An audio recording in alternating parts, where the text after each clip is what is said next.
तुलसी के काव्य में विनायक तत्व भाग 3 हजारी प्रसाद द्विवेदी।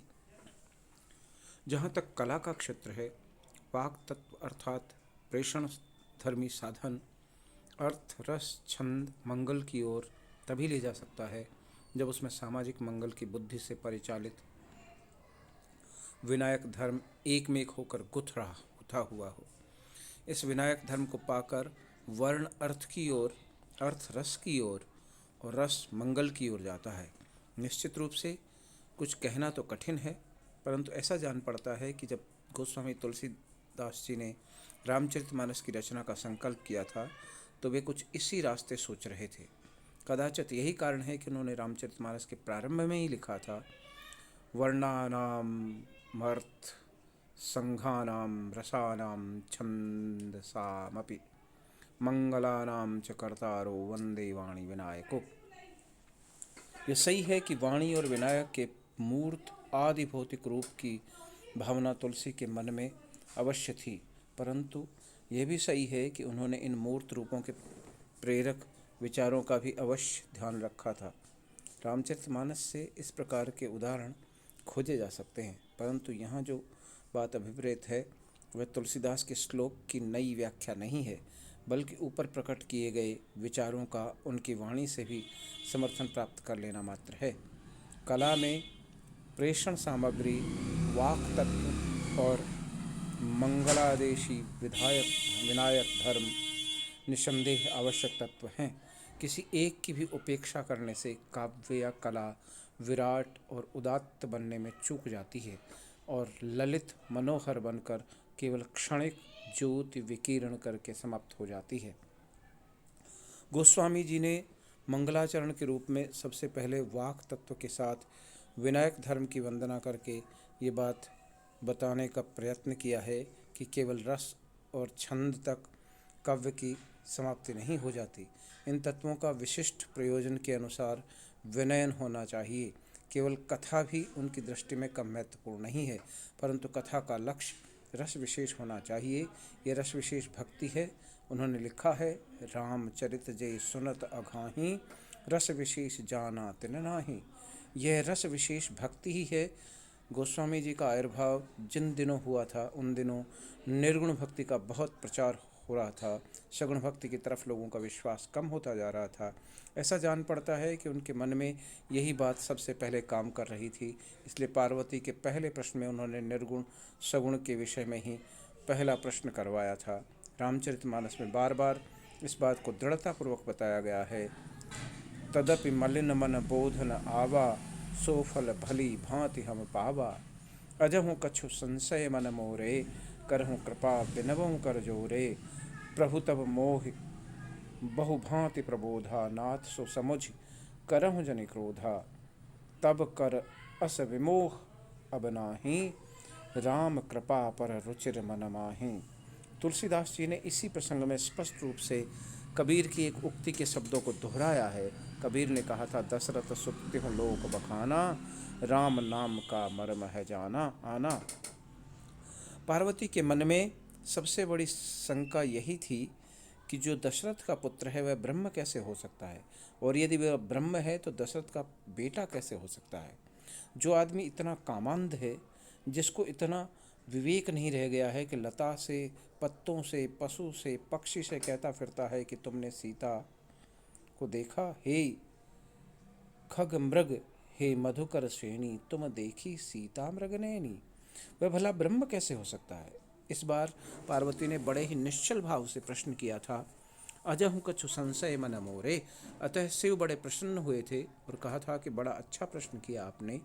उमा प्रश्न तब सहज सुहाई, सुखद संत संपत मोहि भाई। लेकिन एक बात मुझे अच्छी नहीं लगी। सच पूछिए तो ये अच्छी न लगने वाली बात स्वयं गोसाई जी को अच्छी नहीं लगी थी। एक बात नहीं मोह सुहानी, यद्यपि मोह बस करेहूँ कहेहूँ भवानी। तुम जो कहा राम को आना, जय श्रुति गाव धरई मुनि ध्याना। यहाँ स्पष्ट रूप से राम नाम को मर्म है आना का स्मरण किया गया और अत्यंत कठोर भाषा में इस बात की आलोचना की गई है कि कहीं सुनई अस अधम नर ग्रसेज मोह पिशाच पाखंडी परि हरिपद विमुख जानई झूठ न साच। और फिर अज्ञ अकोविद अंध अभागी काई विषय मुकुर मन लागी लंपट कपटी कुटिल विशेषी सपनेऊ संत सभा नहीं देखी कहीं ते वेद असंयत वाणी तिनके सूझ लाभ नहीं हानि मुकुर मलिन अरु नयन विहीना राम रूप देखई के मदीना जिह के अवगुण न सगुण विवेका जल पहि कल्पित वचन अनेका हरि माया बस जगत भ्रमाही तिन्हि कहत कछु अघटित नाही बातुल भूत विवश मतवारे ते नहीं बोलहि वचन विचारे जिन कृत महामोह मद पाना तिन कर कहा करिय नहीं काना अय निज हृदय विचार तज संशय भजु राम पद सुनहु गिरिराज कुमारी भ्रमतम रविकर वचन मम पुरुष प्रसिद्ध प्रकाश निधि प्रकट परावरनाथ रघुकुल मणि मम स्वामी सोई कही शिव नायौ माथ। दशरथ का बेटा तो आदमी ही होगा, पर तुलसीदास जोर देकर कहते हैं कि रघुकुल मणि मम स्वामी सोई, वही दशरथ का बेटा, वही मेरा स्वामी है, वही ब्रह्म है। उन्होंने बार बार शिव के मुख से इसको दोहरवाया है। दूसरी ओर तुलसीदास जी स्वयं इसका प्रतिवाद भी करते जान पड़ते हैं। यही बात पार्वती ने जब पूछा था, जो नृप तनय तो ब्रह्म किमे, तो उत्तर मिला था रघुकुल मणि मम स्वामी सोई। लेकिन ऐसी बात जब रावण कहता है तो मानसकार कुछ नाराज होते हैं। विभीषण कहता है, तात राम नहीं नर भूपाला भुवनेश्वर कालहु कर काला ब्रह्म अनामय अज भगवंता व्यापक अजित अनादि अनंता गोद्विज धेनु देव हितकारी कृपा सिंधु मानस तनुधारी जन रंजन भंजन खल भ्राता वेद धर्म रक्षक सुन भ्राता। इसी प्रकार अंगद कहते हैं कि राम मनुज कसरे सठ वंगा धनवी काम नहीं पुनि गंगा पशु सुरधेनु कल्पतरु रूखा अन्नदान अरु रस पीयूखा इत्यादि। वस्तुतः अंगद जो लंबी सूची देते हैं वे सब कल्प तत्व हैं। जितनी ही बड़ी मनुष्य की कल्पना आइडिया होगी उतना ही बड़ा वह उन चीज़ों को देखेगा। दो तत्व तो बहुत प्रसिद्ध है, एक तो व्यक्तिगत ब्रह्म, दूसरा परात्पर ब्रह्म।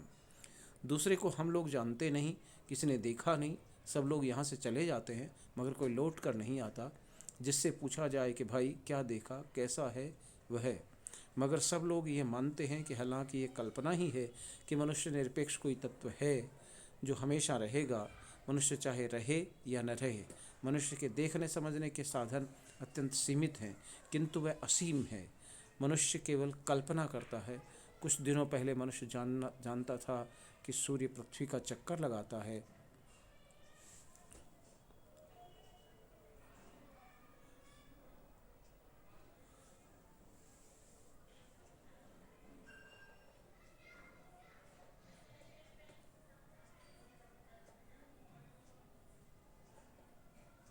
गणना भी ठीक बैठती थी और सब काम भी उसी के आधार पर होते थे। बाद में ये ज्ञात हुआ कि चक्कर सूर्य नहीं पृथ्वी लगाती है, तब भी काम हो रहा है। कुछ दिनों के बाद कोई और सिद्धांत अगर निकल आया तो यह थीसिस भी हाइपोथेसिस हो जाएगी।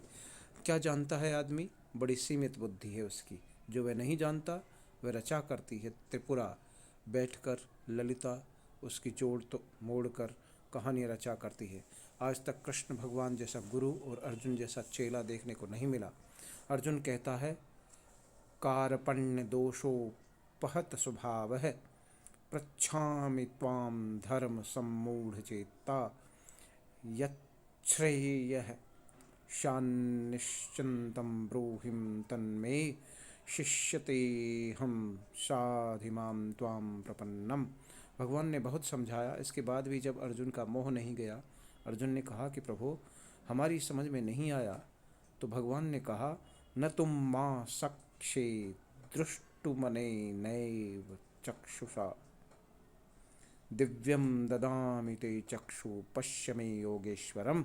जब भगवान ने अनेक वक्त्रयन्मनेकाद्भुत दर्शनम अनेक दिव्याभरणम दिव्यनीकोद्यतायुद्धम आश्चर्य से युक्त सीमा रहित विराट स्वरूप को दिखाया तो अर्जुन घबरा गया। एक शेर के बर्तन में एक मन दूध उड़ेल दिया जाए तो क्या होगा। भगवान ने दिव्य दृष्टि दिया अर्जुन को, इसके बाद भी अर्जुन असफल हो गया और अंत में प्रार्थना किए करने लगा कि अदृष्ट पूर्व हर्षितो स्मि दृष्ट्वा भयेन च प्रव्यथितं मनो मे तदैव मे दर्शये देवरूपं प्रसीद देवेश जगन्निवास।